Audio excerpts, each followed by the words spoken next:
네, 우리 한 목소리로 다 찾으셨으면 같이 읽도록 하겠습니다. 같이 읽습니다. 저물매 사람들이 귀신 들린 자를 많이 데리고 예수께 오거늘 예수께서 말씀으로 귀신들을 쫓아내시고 병든 자들을 다 고치시니 이는 선지자 이사야를 통하여 하신 말씀에 우리의 연약한 것을 친히 담당하시고 병을 짊어지셨도다 함을 이루려 하심이더라. 아멘.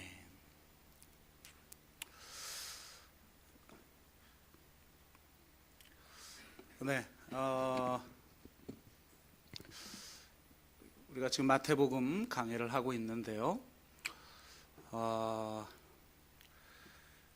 산상수훈을 마치시고 나서 예수님이 산에서 내려오시고 나서 하신 일이 가장 먼저 하신 일이 바로 치유였습니다. 세 가지 치유하시는 사건을 보여주고 오늘 본문 말씀으로 마태는 그 치유 사건의 영적인 의미를 해석하고 있는데요.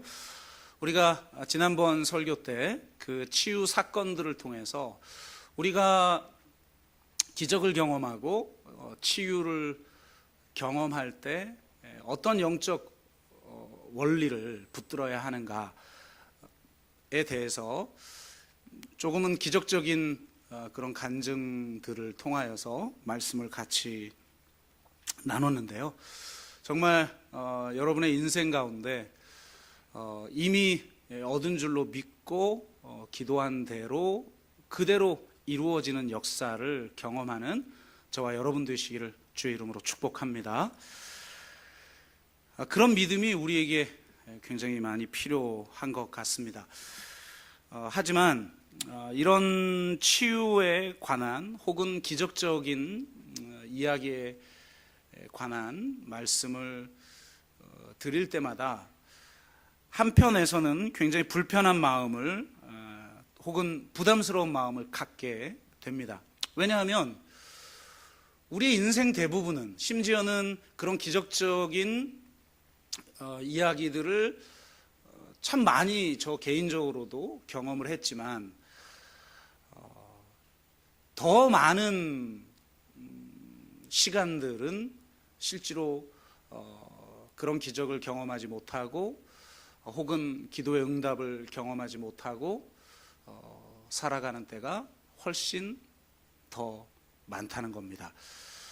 그렇다면 우리는 그러한 경험들을 어떻게 해석해야 하는가?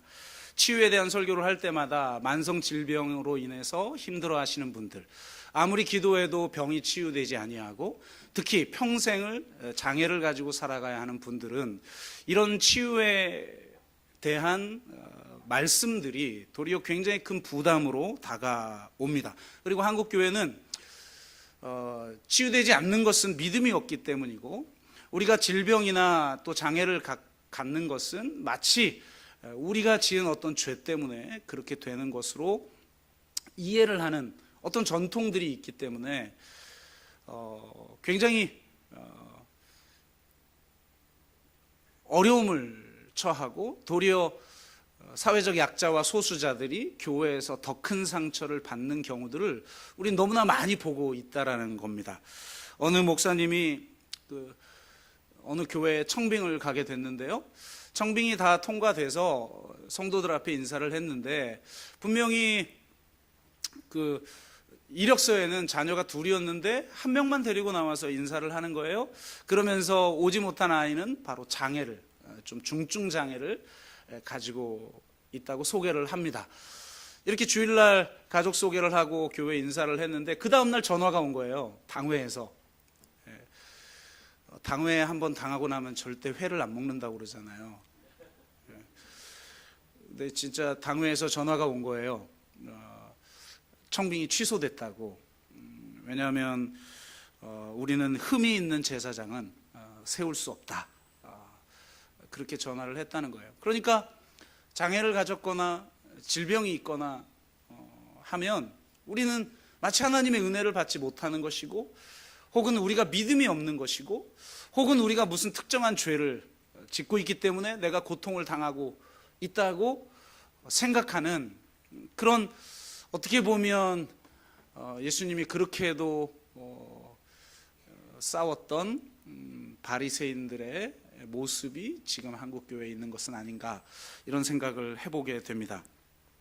그래서 우리는 이 기적사건, 세 가지 기적사건 이후에 이 이사야서의 말씀을 통해서 우리에게 주는 메시지가 무엇인가에 대해서, 특별히 만성질병으로 고생을 하시거나 또 전혀 치유를 경험하지 못하거나 혹은 평생 장애를 가지고 살아가야 하는 사람들에게 이 치유의 사건은 어떤 영적인 의미를 갖는 것인가에 대해서 오늘 한번 장애라고 하는 주제를 가지고 접근하면서 이 말씀의 의미를 함께 나누기를 원합니다. 사실 제가 이 장애에 대한 것들에 대해서 잘 몰랐구나라는 것을 많이 깨닫게 됐어요. 제가 조금 본격적으로 이 장애에 대해서 공부를 하게 된 계기는 여러분도 잘 아시는 것처럼 저희 교회에 우리 임신아 성도님이 등록을 하면서부터입니다.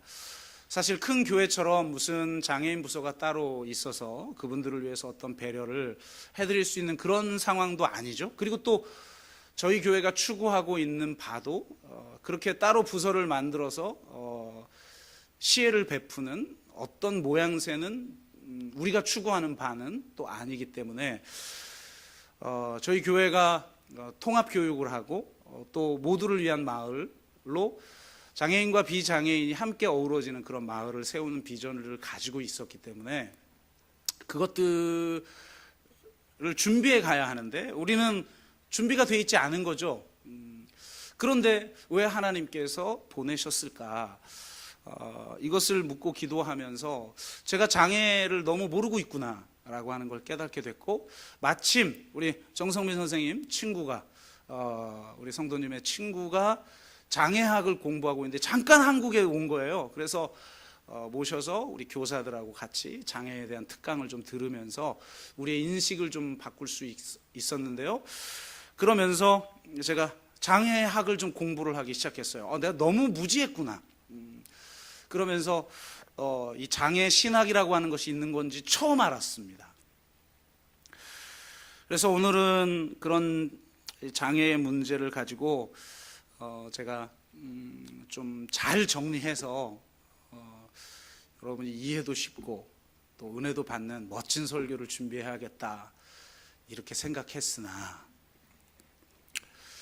어제 신방할 때부터 온몸이 막 좀씩 막 쑤시기 시작하더니 신방을 다녀오고 났는데 그냥 온몸이 몸살 기운과 이렇게 송곳으로 찌르는 것 같은 통증이 올 정도로 몸이 안 좋았어요. 그래서 그런 상태에서 말씀을 준비하려니까 너무너무 힘들어서 말씀을 제대로 좀 준비를 못했어요. 지금도 그 몸살 기운이 좀 남아있는데요.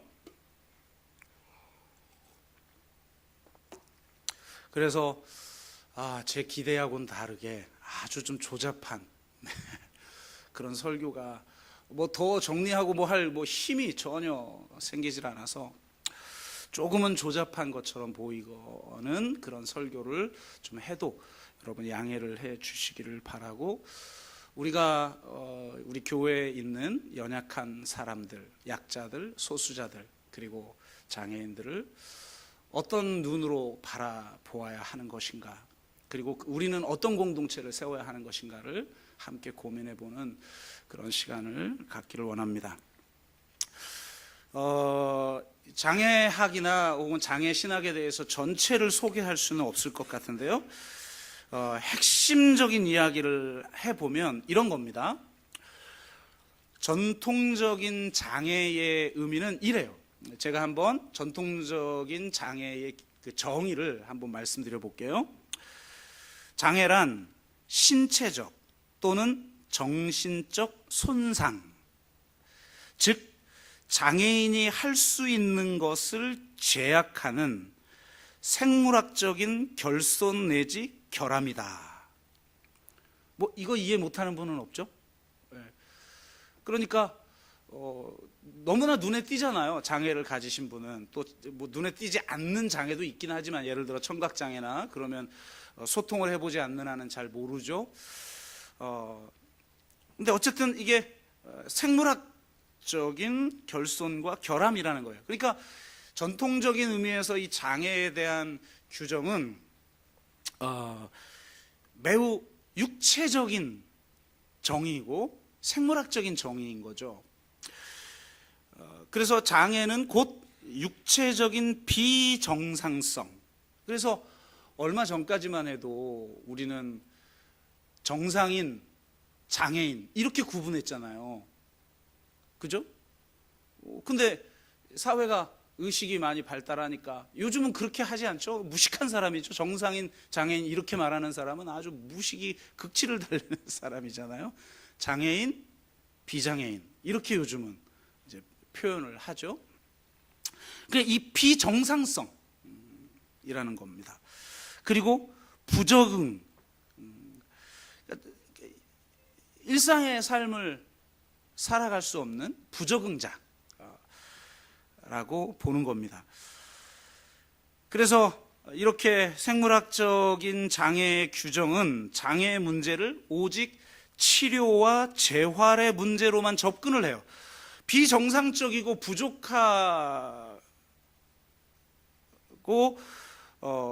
부적응하는 자니까 어떻게든 재활을 통해서 정상적으로 만들고 치료를 해야 될 거 아닙니까? 그래서 오직 치료와 재활이라고 하는 접근을 하고 있고, 감금과 격리밖에는 다른 길이 없다고 생각을 했던 거죠.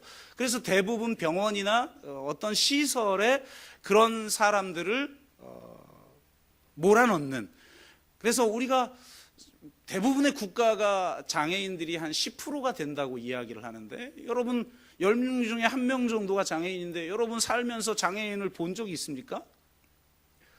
잘 못 보잖아요. 그만큼 그 장애인들이 비가시화되어 있는 거죠.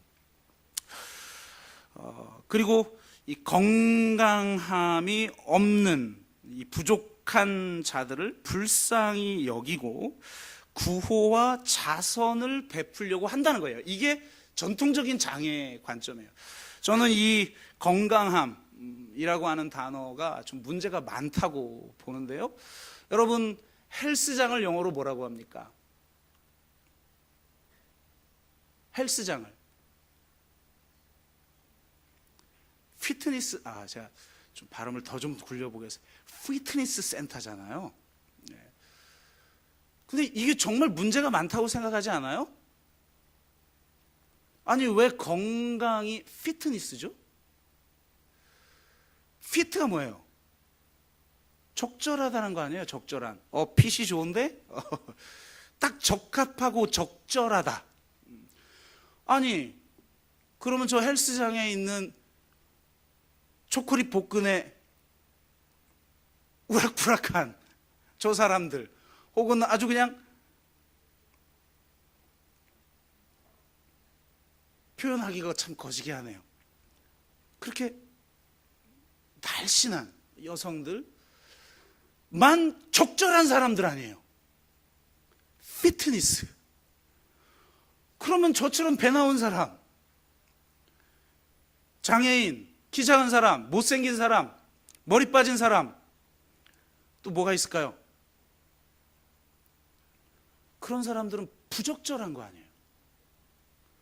자기들이 뭔데 나를 부적절한 사람을 만듭니까? 나 잘 살고 있는데. 그러니까 이게 문제인 거죠. 이게 장애를 바라볼 때 어떤 정상성의 기준이 존재해요.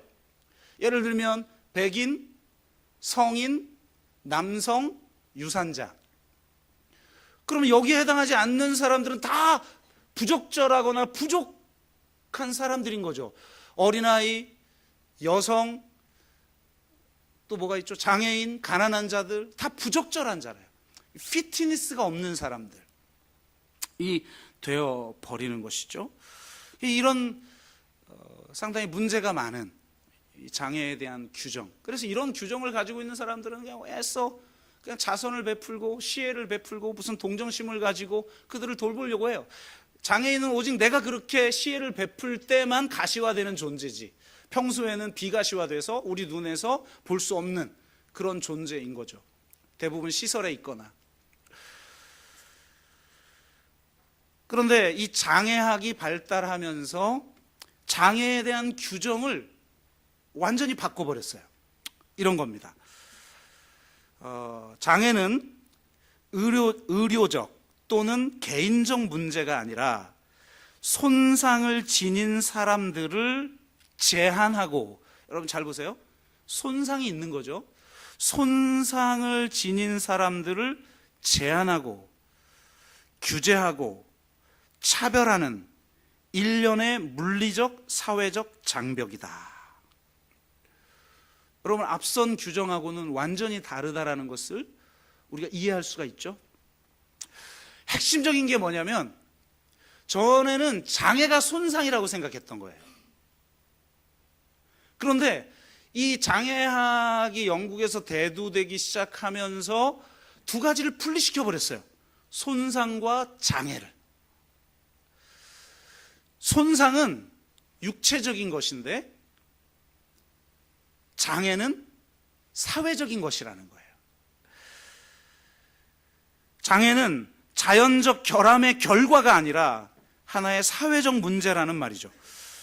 이렇게 구별하고 나면 장애란 더 이상 신체적, 정신적 결손의 문제가 아니라 배제와 차별의 문제가 되는 거라는 거예요. 이 사회가 손상이 있는 사람을 장애자로 만들어버린다라는 거예요. 예를 들면 이전의 건축은, 모든 건축은 장애인들이 들어갈 수 없어요. 휠체어가 들어갈 수 없었어요. 그런 거죠. 열등한 자, 소수자, 약자들이 는 항상 부적합한 자거나 비정상적이거나 부적절한 자였기 때문에 정상적인 사람들의 기준에 의해서 뭐든지 문명이 만들어진다는 거죠. 예전에는 국회에 여자 화장실이 없었잖아요. 그러니까 모든 건물을 만들 때 만약에 장애인이 드나들 수 있도록 접근권과 이동권을 보장할 수 있는 그런 문화를 만든다면 그게 더 이상 장애가 아니죠. 손상은 있을 뿐이지만. 그래서 이 두 가지를 구분하면서 장애를 사회적 억압의 한 형태로 보기 시작하자 장애인들은 단지 격리되어 치료받거나 자선을 통해 도움을 받는 존재가 아니라 이 사회의 억압을 제거하고 사회를 정말 아름답고 건강한 살기 좋은 품이 있는 사회로 변혁하는 주체로 설 수 있다라고 주장하기 시작한 거예요. 그래서 장애인들이 나서기 시작한 거죠. 그래서 우리도 가끔 매스컴에서 그런 거 보지 않습니까? 이동권을 보장하라 그러면서 우리 서경석 씨 같은 분이 막 몸에, 그죠? 쇠사슬을 휠체어에 묶고 시위하고, 사람들은 왜 그렇게 과격하게 하느냐 문제 제기를 하지만, 그러지 않으면 관심을 안 갖는데 어떡합니까? 세상을 바꿀 수가 없는데. 그래서 이런 장애인 운동들이 일어나기 시작했다라고 하는 겁니다. 그럼 이것이 지금 우리 성경과 어떤 관련이 있는가? 문화인류학자들은요, 병을 두 가지로 나눕니다. 하나는 disease, 다른 하나는 illness. 그러니까 disease는 말 그대로 질병이죠. 질병. 우리 과학적이고 의학적이고 객관적인 어떤 질병이에요. 제가 몸살이 나서 막 온 마디마디마다, 뼈 마디마디마다 마치 송곳처럼 찌르는 것 같은 통증을 가지고 있는 거죠. 그거는 그냥 질병이에요. 누가 이 질병에 대해서 정죄할 분이 계신가요? 안 계시죠? 목사나 돼가지고 주일 전에 자기 관리를 못 해가지고 뭐 이럴 분은 있을 수도 있겠으나 누구도 뭐라 하지 않죠. 그런데 만약에 제가 어제 병원에 갔다가 에이즈에 걸렸다는 소식을 들었습니다. 그럼 여러분은 저를 어떻게 바라보겠어요? 이상한 눈으로 바라보죠. 그러니까 그건 그냥 병이 아닌 거예요. 디지즈가 아닌 거예요. 일리스가 돼버리는 거죠. 예수님 살았을 당시의 병들은 그냥 디지즈가 아니에요. 일리스. 병 걸린 자는 죄인이고, 병 걸린 자는 죄가 있기 때문이고, 병 걸린 자는 격리시켜야 하고, 병 걸린 자는 혐오해야 하고, 그래서 하나님 나라 백성의 공동체에 들어갈 수가 없는 거예요. 예수님이 자신의 치유 사건의 의미를 이야기하면서 오늘 이사야서에 말씀을 했지만, 다른 데에 보면 이 예언서들 중에 하나님의 나라가 이 땅 가운데 이루어질 때, 메시아가 오셔서 하나님의 나라를 이룰 때 일어나는 현상들을 보면 그런 부분도 있어요, 분명히. 예를 들면 이사야서 35장 같은 데를 보면 이런 구절들이 나오죠. 맹인이 보며 못 걷는 사람이 걸으며 나병 환자가 깨끗함을 받으며 못 듣는 자가 들으며 죽은 자가 살아난다. 이런 예언의 말씀이 있어요.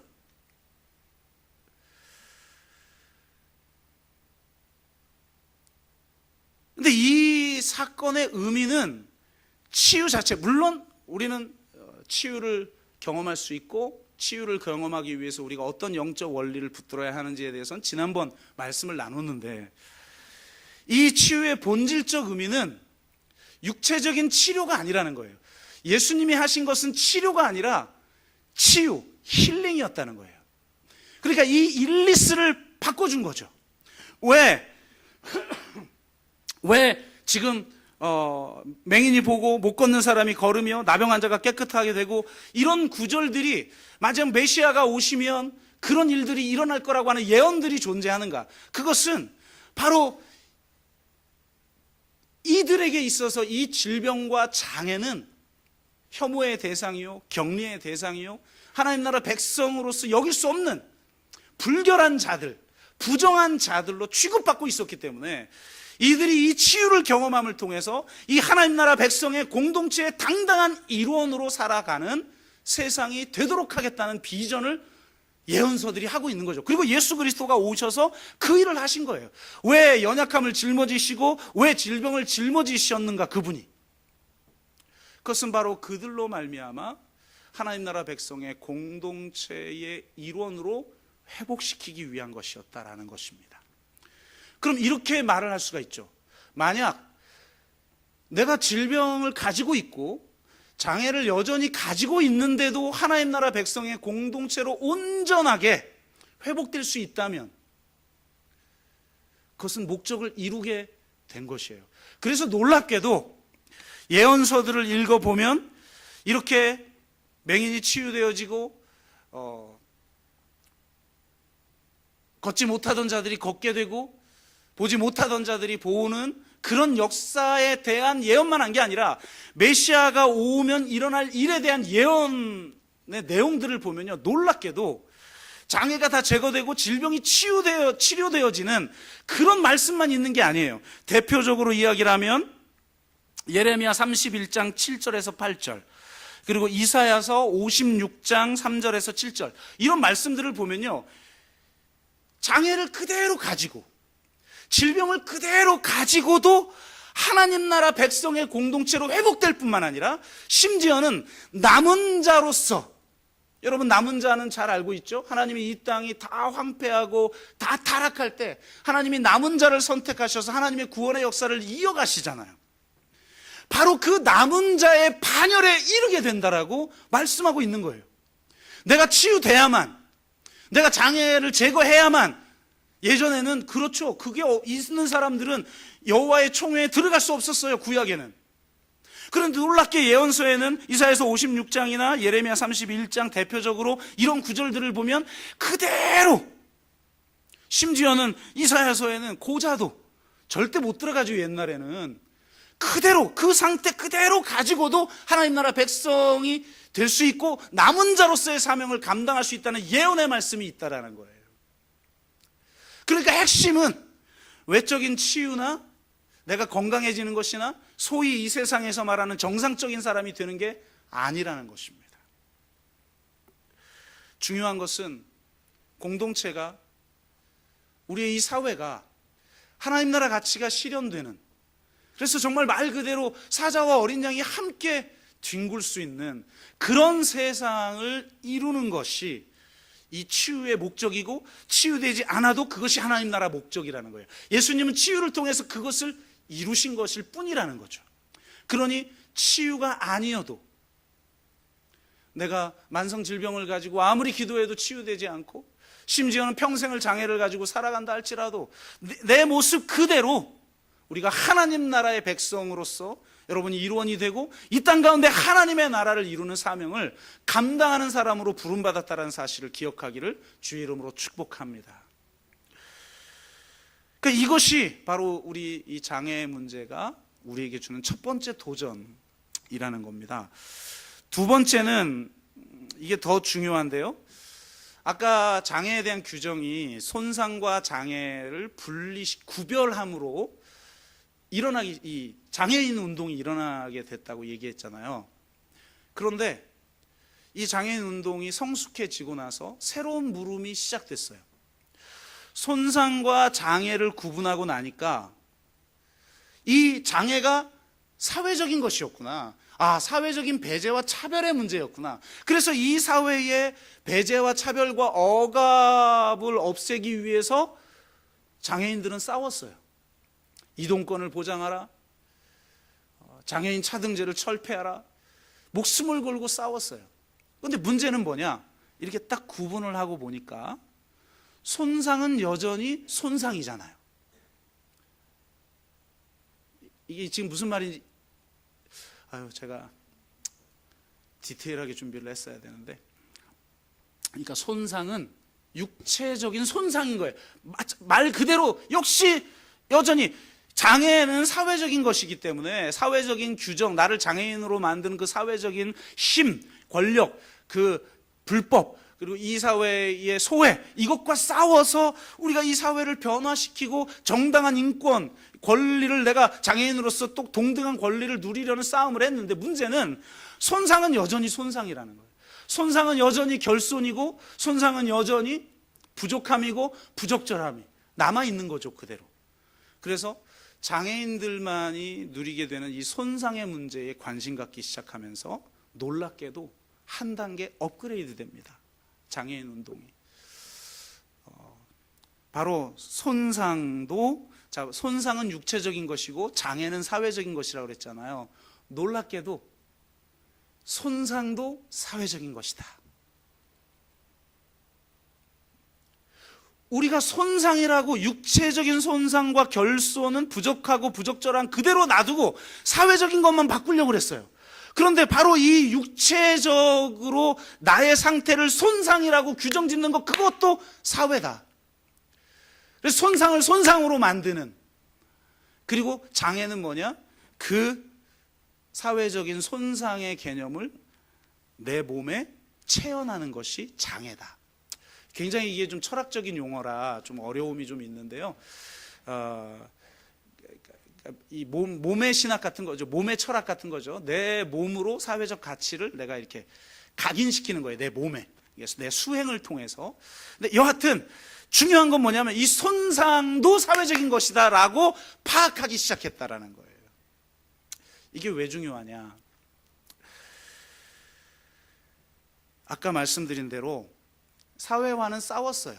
근데 여전히 육체적으로 나는 결핍된 자고 부적절한 자고 피트니스가 없는 부적응자, 비정상적인 자라고 규정하는 그 규정을 바꿔버린 거예요. 손상도. 그래서 더 이상 이제 손상이라고 부르지 않고 장애를 차이라고 부르기 시작했어요.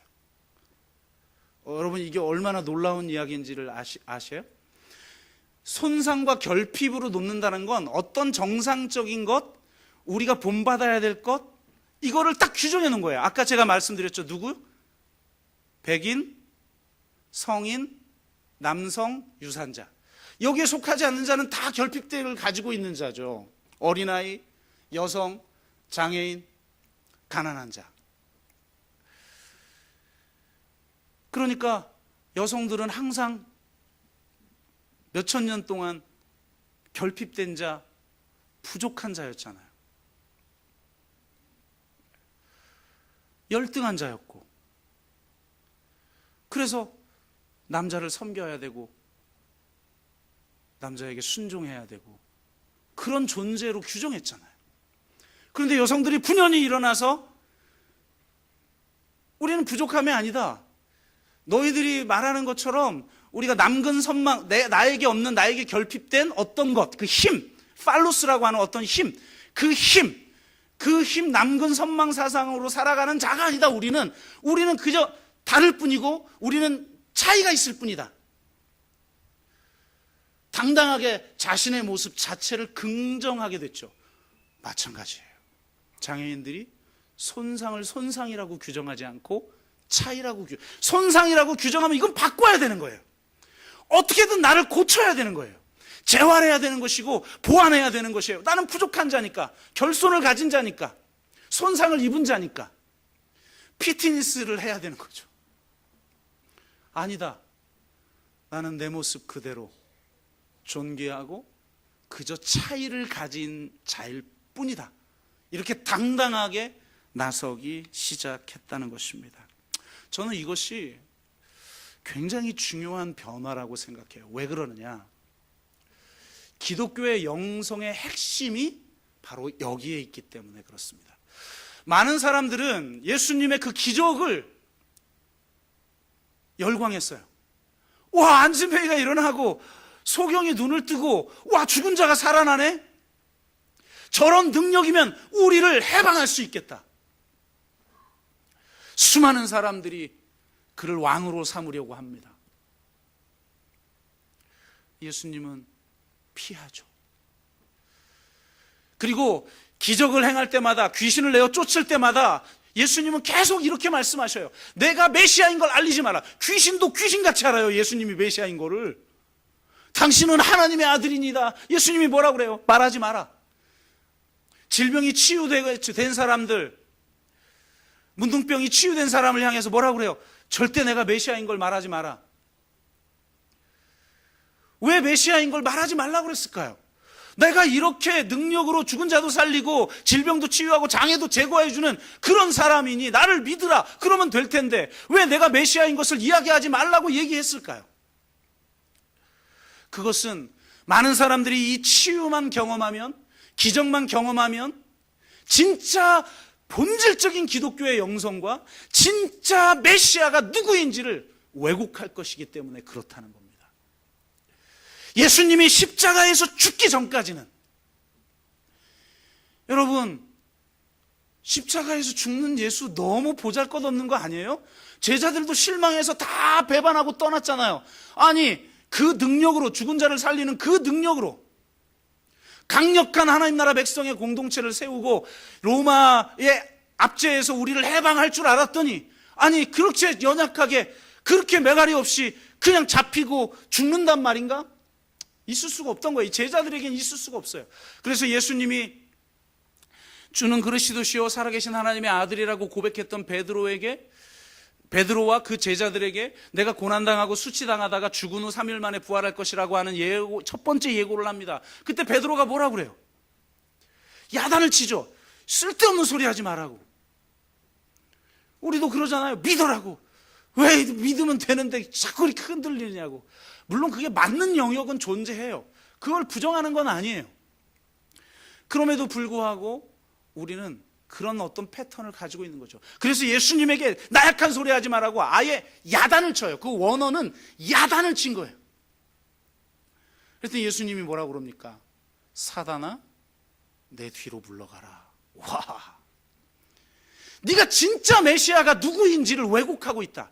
너는 저 로마의 황제보다 더 강력한 황제, 아니 로마의 황제보다 더 황제 같은 황제를 구하고 있다. 그런데 나는 섬김을 받으려고 온 것이 아니라 섬기러 왔고, 나는 많은 사람을 위해서 내 목숨을 내어 주러 왔고, 나는 십자가를 치러 왔다. 그 십자가를 경험하지 않으면 너무나도 무기력한 자로 끌려가 채찍에 맞으시고 고통을 당하시고 십자가에서 못 박히시고 창에 찔려 죽으신 그 정말 너무나도 나약한 자, 너무나도 무기력한 자, 그리고 죄인의 모습으로 십자가에 죽으신 그 예수를 경험하지 않는 한 기독교의 영성은 왜곡되는 것이고, 십자가 없는 영광을 추구하는 모든 기독교의 영성은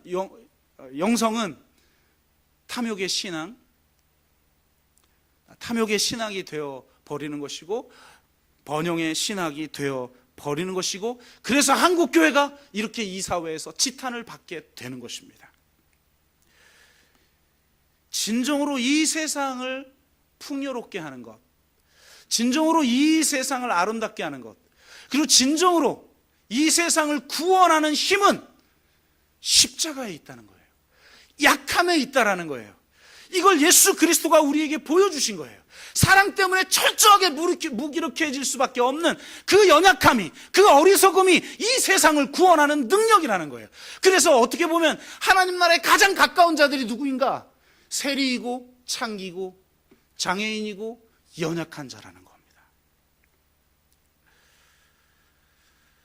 약함이 이 세상을 구원하는 능력입니다.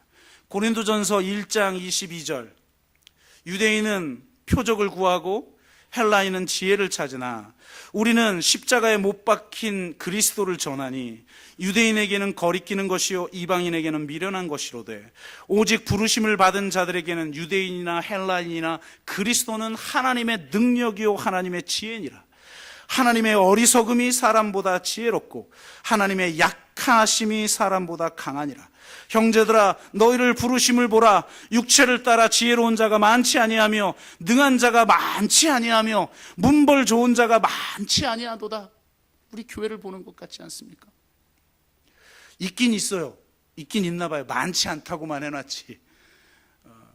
그런데 대부분은 이런 사람들이라는 거예요.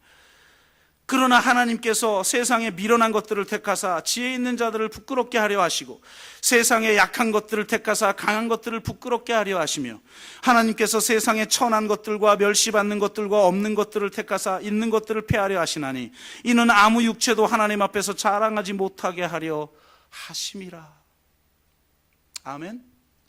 이 십자가의 영성이 있었기 때문에 초대 교회는 가장 비천한 자가 가장 존귀한 자로 여김을 받을 수 있었던 겁니다. 그래서 기독교의 영성은 강함의 영성이 아니라 약함의 영성입니다. 우리는 너무 연약한 자죠. 일주일 내내 어쩌면 쓰러지고 무너지고 낙심하고 좌절하다가 오셨을 수도 있어요. 그리고 내가 어찌할 수 없는 본질적인 어떤 약함을 가지고 있는 분들도 있어요. 아무리 기도해도 질병은 치유되지 않고 그 불편한 장애를 내가 평생 가지고 살아가야 하며 또 약자로서 소수자로서 이 세상 한가운데 살아갈 수 있는 그런 사람들이 이 자리에 있을 수 있어요. 그러나 바로 그 약함이 우리를 영화롭게 하고 우리를 풍요롭게 만든다는 사실을 기억해야 합니다. 이 세상의 가치를 근본적으로 역전시킨 것이 바로 십자가의 능력이에요. 나를 구원하신 능력이 바로 그 십자가의 능력입니다.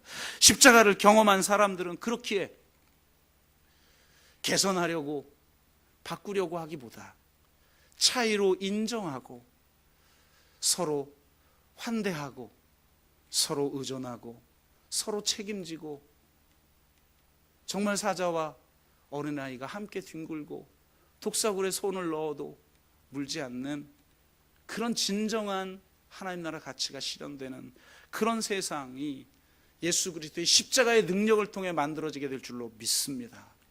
그리고 그 십자가의 능력을 내 온몸으로 보여주는 사람들은 바로 약한 사람들이에요. 그래서 그 약함이 곧 십자가와 연결되어 있다는 걸 발견한 사람들은 그냥 이대로 좋다고 고백합니다. 화니 크로스비라고 하는 유명한 작사가가 있죠. 여러분 가지고 있는 성경 찬송 중에 이 찬송가의 많은 부분을 작사하신 분이죠. 약 9,000곡을 작사했다고 하니까요. 예수 나를 위하여 이런 곡, 그 다음에 예수로 나의 구주 삼고 이 찬양, 이런 수많은, 지금 현재 찬송가에서 수많은 찬송을 작사하신 분이죠. 피아노, 기타, 오르간, 하프 못 다루는 악기가 없는 분이신데 앞이 보이지 않습니다. 장애인이시에요. 시각장애인. 그는 유명한 부흥사와 짝이 되어서 사역을 하는 분이셨어요. 어느 교회의 담임 목사가 하루는 그 사역이 이루어지는 현장에서 이 크로스비에게 이렇게 얘기합니다. 정말로 아름다운 찬송입니다. 참 감동적입니다. 눈을 감고도 이렇게 멋진 사역을 할 수 있는데 눈을 뜬다면 얼마나 더 큰 일을 할 수 있겠습니까? 하나님은 나에게 신유의 은사를 주셨습니다. 자매의 찬양을 듣는 순간 지금 안수하면 낫겠다라는 확신을 하나님이 주십니다.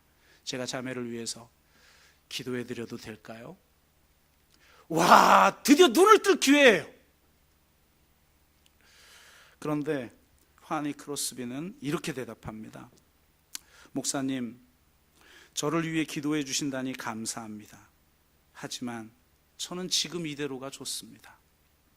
저는 지금 눈을 뜨고 싶지 않습니다. 혹 눈을 떠야 한다면 지금 뜨지 않고 마지막 날 눈을 뜨길 원합니다. 제가 처음 눈을 뜨는 그날 제 눈으로 맨 먼저 보고 싶은 얼굴이 있기 때문입니다. 그분이 예수 그리스도십니다. 아, 진짜 멋진 사람 아니에요? 지금 신유의 은사가 있고 지금 성령이 감동해서 기도하면 눈을 뜨게 된다고 하는데도 나는 이대로 좋습니다. 이게 결핍이고 이것이 손상이고 이게 결손이라면 나는 나를 개선해야 되고 나를 바꿔야 되는데, 나는 그냥 이것이 차이에 불과한 것이라면, 이것이 하나님이 나에게 주신 은혜라면 나는 그대로 있기를 원합니다. 그리고 내가 눈을 뜨는 날, 그날 첫 번째로 예수님을 보기를 나는 원합니다. 이렇게 대답했던 멋진 사람이 화니 크로스비예요. 제가 장애신학에 대해서 공부를 하면서 접한 책들 중에 김흥덕 목사님의 책을 읽으면서 굉장한 도전을 받았어요. 그분은 늦둥이를 낳는데, 늦둥이 딸을 낳는데 딸이 다운 증후군이에요. 검사를 하면 다 나오잖아요. 그래서 의사는 낳지 마라 이렇게 권유했지만 목회자니까 나는 낳겠습니다. 그러고 낳고 나서 얼마나 힘든 삶을 살았는지 몰라요. 그리고 자신이 얼마나 장애에 대해서 무지했는지를 깨닫고 장애에 대해서 공부를 하기 시작하면서 그가 장애인을 위한 그런 단체도 만들어 다양한 활동을 하는데요. 이분이 이게 제가 진짜 굉장히 새로워서 제가 다시 요한계시록을 볼 정도였는데요. 진짜 그러고 보니까 요한계시록의 마지막 날에 대한 그 최종적인 천국에 대한 그 비전을 표현하고 있는 그 본문을 다시 읽어보니까 눈물이 없고 애통함은 없어도 장애가 없다고는 안 했더라고요. 제가 깜짝 놀랐어요. 이분이 자기가 가장 은혜를 받았던 본문이 뭐냐? 예수님이 부활하셨는데 못자국이 그대로 있더라는 거예요. 창자국이 그대로 있더라는 거예요. 아니 여러분, 부활이 뭡니까? 가장 이상적인 어떤 모습, 우리가 상상하는 가장 이상적인 모습, 어떤 그런 영화로운 그런 모습이지 않아요? 그 모습을 예수님이 부활하시면서 보여주셔서 우리가 나중에 몸이 부활할 때 그런 예수님의 모습처럼 될 거라고 우리는 신학적으로 정리를 했잖아요. 그런데 놀랍게도 부활한 예수님에게 창자국, 못자국이 그대로 있더라는 거예요. 여러분, 이게 우리에 의해는 별게 아니죠. 그러니까 약한 자, 상처 입은 자, 연약함과 이 약자와 소수자들만이 성경의 의미를 파헤치는 어떤 눈이 있어요. 자기가 거기서 너무 큰 은혜를 받았다. 장애와 질병이, 저 흔적이, 저 약점이 제거된 게 아니구나.